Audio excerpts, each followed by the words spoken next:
उसको तो कभी गिरफ्तार करना ही नहीं चाहिए था, उसको गिरफ्तार करना ही गलत था, और वो भी एनएसए के तहत। अब चलिए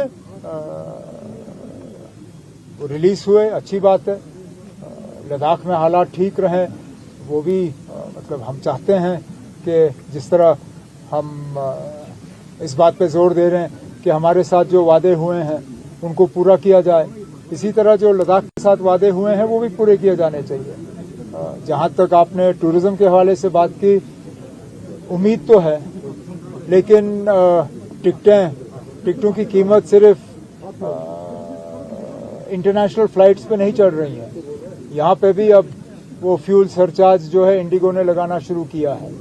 अब कितना असर उसका हमारे सीजन पे पड़ेगा वो देखना होगा, लेकिन तब भी हम उम्मीद कर रहे हैं कि जो फिलहाल दिख रहा है शुरुआत ठीक हुई है और तादाद बढ़ेगी, यही हम चाहते हैं।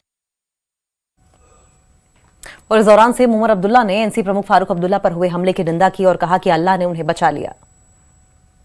कहते हैं जब घोड़ा अस्तबल से भाग गया उसके बाद आप अस्तबल का दरवाजा बंद करते हो। अब तो हमला हो ही गया ना, ये नौबत आनी नहीं थी, क्यों आई पहले तो वो बताइए, उसके बाद हम बाकी बात करेंगे। This should never have happened. चलिए हो गया, अल्लाह ताला बचाने वाला। वहीं केडीए सदस्य सज्जाद करगिली ने सामाजिक कार्यकर्ता सोनम वांगचुक की रिहाई का स्वागत किया। उन्होंने कहा कि रमजान के पवित्र महीने में अच्छी खबर मिली है, ये जो केस हुआ था वो गलत था। उन्होंने कहा कि बाकी लोगों को भी छोड़ा जाए, जो 4 लोग मारे गए थे उनको मुआवजा मिले और घायल लोगों को भी मुआवजा दिया जाए। कि इस पवित्र महीने में एक लद्दाख के लोगों के लिए अच्छी खबर सुनने को मिली। हम भी यही चाहते थे। जिस तरह सोनम वांगचुक का अरेस्ट हुआ था, लोग काफ़ी परेशान थे, लोगों के अंदर काफ़ी रेजेंटमेंट था और हम समझते थे कि ये जो केस हुआ है ये अनजस्टिफाइड है, जस्टिफाइड नहीं है। बाकी इससे ज़्यादा मैं आज टिप्पणी नहीं करूँगा, लेकिन ये डिमांड ज़रूर करूँगा कि लद्दाख के जो एस्पिरेशन है, स्टेटहुड और 6 शेड्यूल की डिमांड को लेकर एक लंबे समय से हम स्ट्रगल कर रहे हैं, उसे सरकार डायलॉग के जरिए उसको फुलफिल करे। बहुत ज़रूरत है इस बात की, लद्दाख के लोगों के एस्पिरेशंस का ख्याल रखे।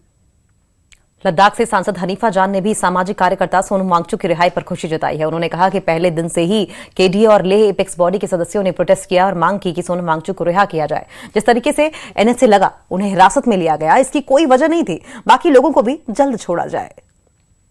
देखिए, सबसे पहले तो मैं समझता हूँ एक वेलकम स्टेप है, हम वेलकम करते हैं और बहुत खुशी की बात है। खासकर सोनम वांगचुक जी के जो फैमिली है, पूरे लद्दाख के अवाम जो सोनम वांगचुक के साथ जुड़े हुए थे, बल्कि पूरे देश भर में जो है सोनम वांगचुक जी के हक में जो लोग निकले हुए थे, संसद से लेके सड़क तक, हमारे government of India, home ministry से लेके हमारे यूटी एडमिनिस्ट्रेशन, एलजी, हर जगह हमने अपना प्रोटेस्ट के साथ साथ हमने बहुत ही जोर शोर से हमने डिमांड रखी थी कि सोनम वांगचुक जी को रिहा करना है।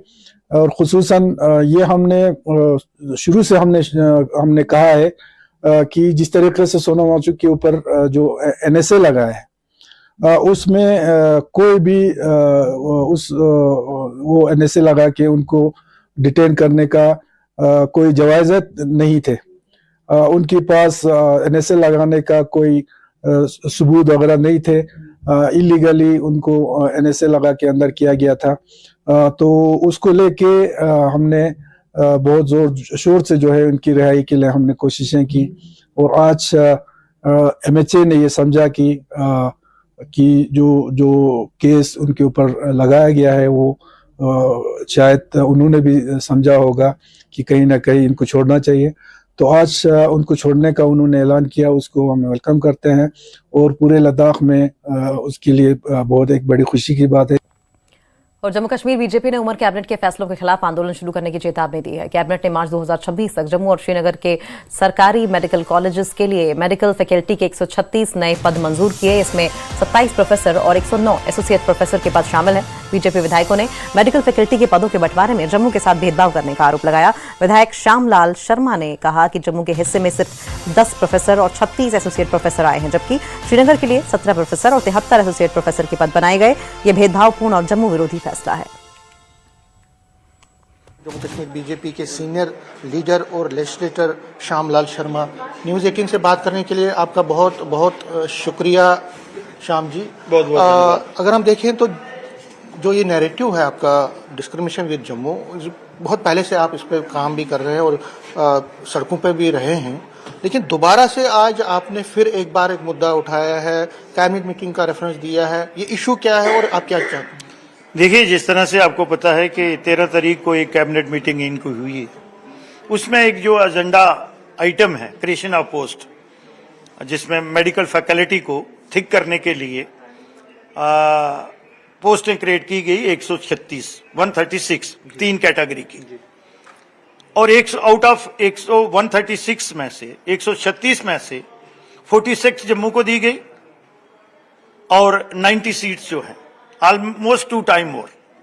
मैंने पॉपुलेशन की रेशियो भी आपको बताई है कि चलो आप पॉपुलेशन रेशियो अगर वर्क डन नहीं लेना चाहते, हालांकि जम्मू के जो मेडिकल कॉलेज और दूसरे हैं उनमें वर्क डन ज्यादा है, अगर आप उसमें नहीं ले जाते क्योंकि वहां पे स्कीम भी है, तो इसलिए अब आप देखिएगा कि आपने एसोसिएट प्रोफेसर, असिस्टेंट प्रोफेसर और प्रोफेसर की जो पोस्टें क्रिएट की, ह्यूज गैप। हम नैरेटिव नहीं बोल रहे हैं, ये तो हक तलफी है और डाका है। तो वो जनता जनार्दन की डोमेन में हम चौकीदार होने के नाते, being a custodian of the people as a legislator, और हमारी लेजिस्लेचर का जिम्मेवारी है, हम पे जम्मू के लोगों ने, जम्मू के पूरे जम्मू संभाग के लोगों ने भरोसा किया है और इनको तो आदत है दूसरे का हक खाने की।